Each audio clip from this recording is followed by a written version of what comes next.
हे दोस्तों, तो मैं आप सभी के लिए थ्रोन ऑफ सील के लेटेस्ट एपिसोड को लेकर आ चुका हूँ। ये एपिसोड बहुत ज़्यादा इंटरेस्टिंग होने वाला है क्योंकि इस एपिसोड में सायर और हाउचेन का काम तमाम हो जाएगा। साथ ही साथ एंड तक बने रहना, आपको सभी क्वेश्चन का आंसर भी मिल जाएगा।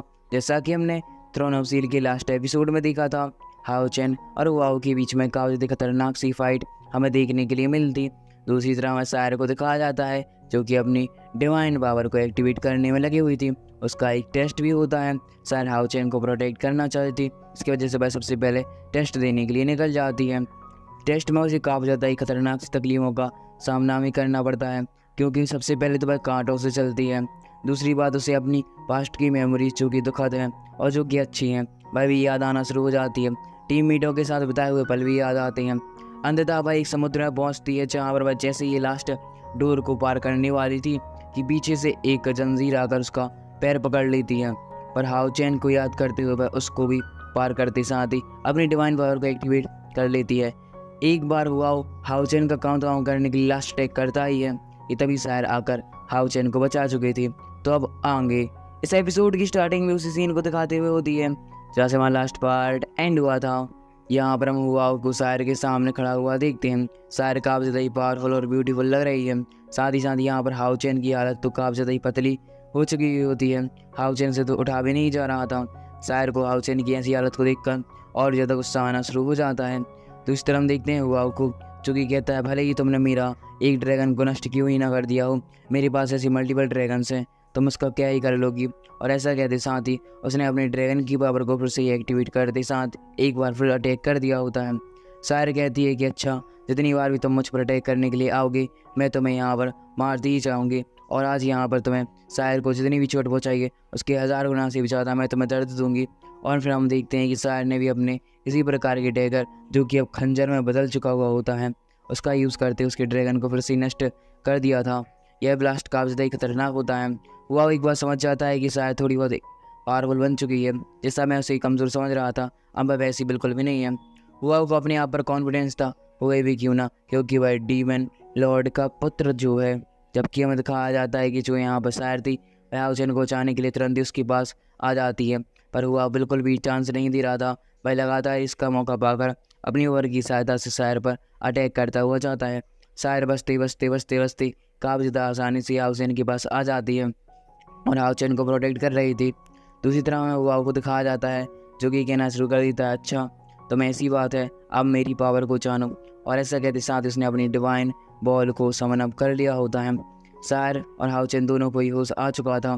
जबकि हम देखते हैं हाउचेन जो कि अपने सामने ज़्यादा ही खतरनाक सा अटैक आते हुए देखकर वहाँ से जैसे ही दूर भागने का ट्राई करता, खतरनाक सा ब्लास्ट से कंडक्ट हो चुका है।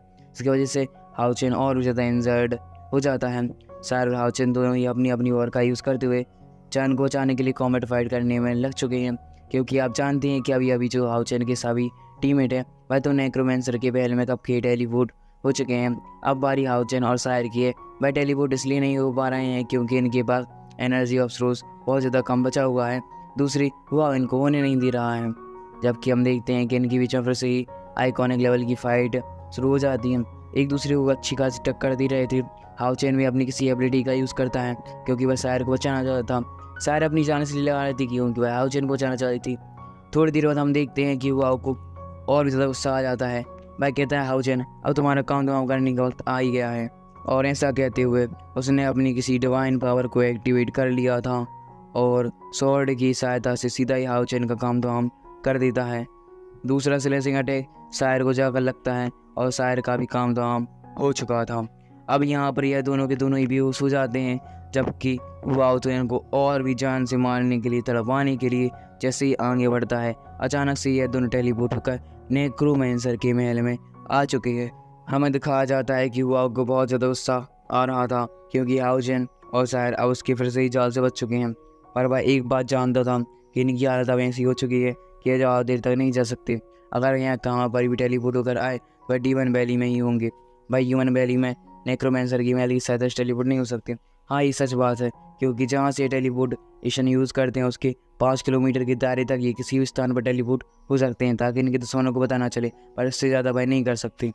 हमें दिखाया जाता है नेक्रोमेंसर के महल के अंदर जहाँ पर हाउचेन और सायर को देखकर सारे के सारे टीममेट उनके पास आते हैं उनकी हालत को देखकर जो यहाँ पर ब्रदरलैंड थे वह तुरंत ही अपनी रिकवरी पिल और साथ ही साथ एनर्जी पिल दोनों को ही कंबाइन करते हुए एक न्यू पिल का निर्माण करते हैं। और जैसे ही दोनों को खिलाते हैं कि यह दोनों उन पिल को तो खा ही नहीं रहे थे, पिल का बिल्कुल भी असर नहीं हो रहा था। यह जानकर लिटिल छोटी सी बच्ची जिया काफ़ी ज़्यादा टेंशन में आ जाती है और वह रोना भी शुरू कर देती है कि आखिरकार पिल का असर क्यों ही नहीं हो रहा है। सीमा सियान को दिखाया जाता है चूँकि अपने कैप्टन यानी कि हाओ चेन से बहुत ज़्यादा प्यार करता था, इसलिए वह कहता है कैप्टन उठो, ये आपको क्या हो गया।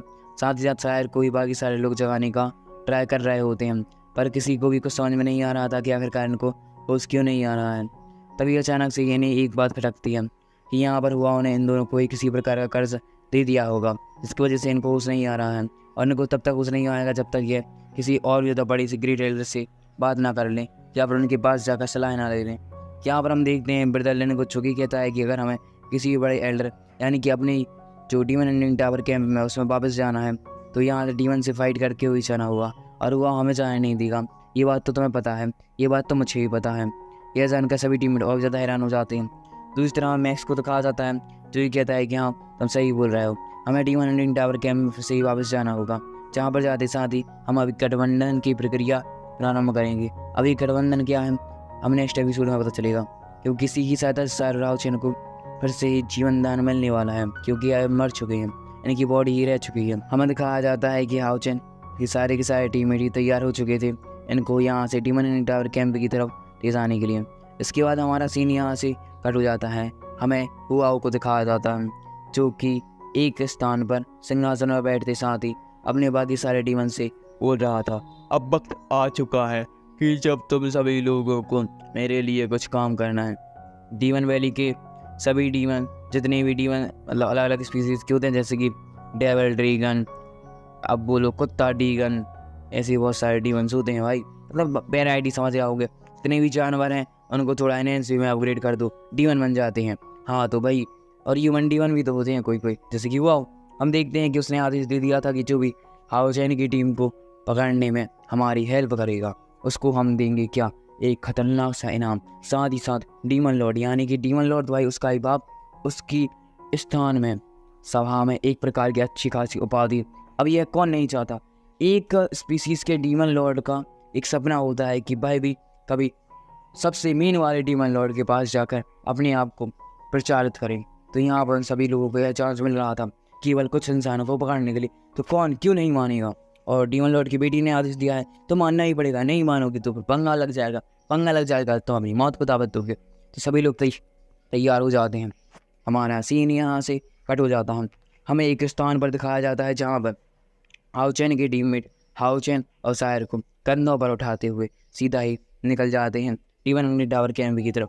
बट ट्विस्ट तब आ जाता है जब अचानक से सारे के सारे जो डीमंस लॉर्ड होते हैं वह आते साथ ही हाओ चेन के टीममेटों को घेरना शुरू कर चुके थे। जैसे ही वह घेरते हैं कि सभी लोग भागते हैं।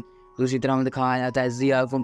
जिया भाई बहुत ही ज़्यादा खतरनाक, जिया के पास एक पावर है अपीयरेंस चेंज करने की, मे भी अभी तक नहीं दिखाई गई थी, इस एपिसोड में पता चली है, क्योंकि उसने अपने अपीयरेंस एक डीमन की तरह कर लिया होता है, जिससे कि कोई डीमन उसको पहचाने ना और वह भागती जाए।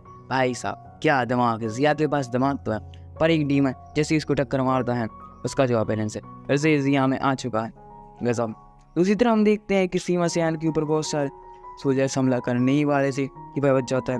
ब्रदरलैंड के साथ भी सेम सिचुएशन क्रिएट होती है। सभी लोग अपनी अपनी वर्क का यूज़ करते हुए अपनी अपनी मैजिकल पावर का यूज़ करते हैं, शॉर्ट स्किल का यूज़ करते हैं। जबकि हमें मैक्स को दिखाया जाता है, मैक्स के तो चारों तरफ भाई हजारों की तादाद में डीमन आ चुके हैं। अब मैक्स क्या करेगा, मैक्स के पास होली शॉर्ट्स, साथ साथ उसको एक का अपने ग्रैंड फादर से टेक्निक मिल चुकी है जो कि इसके विरासत की है, फादर ग्रैंड फादर और अब बेटा। हाँ तो वही टेक्निक का यूज जैसे ही करता है सभी डीमंस वहाँ पर चूर हो जाते हैं। पर हम देखते हैं कि बाकी सारे डीमंस ने इन्हें लाखों करोड़ों की तादाद में घेर लिया था। अभी कितना भी फाइट कर लेना आगे तो बिल्कुल भी नहीं जा सकते, इसकी वजह से इन्हें सरेंडर करना ही पड़ेगा। अब इन्होंने सरेंडर किया कि नहीं नेक्स्ट एपिसोड में जानेंगे। Thank you for watching and keep supporting.